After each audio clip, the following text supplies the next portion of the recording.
គឺខ្ញុំអត់ដឹងតែគេហៅអីទេប៉ុន្តែបងប្អូនគាត់បានយកមកឲ្យហ្នឹងគាត់ប្រាប់ថាគេហៅថានំកតំលើកទី1ដែលខ្ញុំបានឃើញនំកតំហ្នឹងហើយមើលរូបរាងគេឡើងស្រស់ស្អាតមែនទែនខ្ញុំទៅសារជាងគេគឺគាត់អ្នកតាខាងវិចខ្ចប់បងប្អូននេះវិចខ្ចប់ឡើងស្អាតមែនទែនឡើងសបកធ្វើពីស្លឹកត្នោតយើងហើយចឹងមិនគេហៅថានំកតំចឹងមើលមានគេផងឡើងកតំ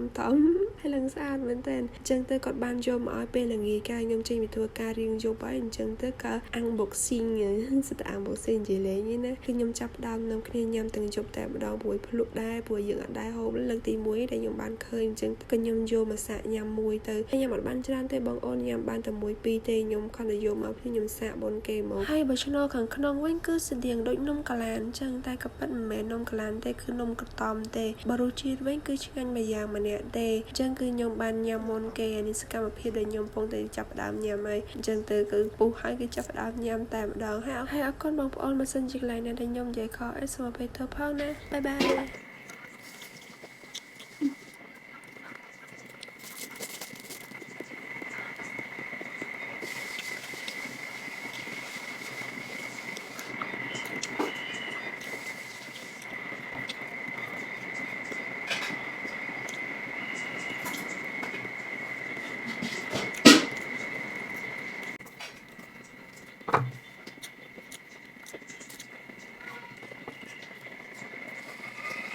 នំកតំ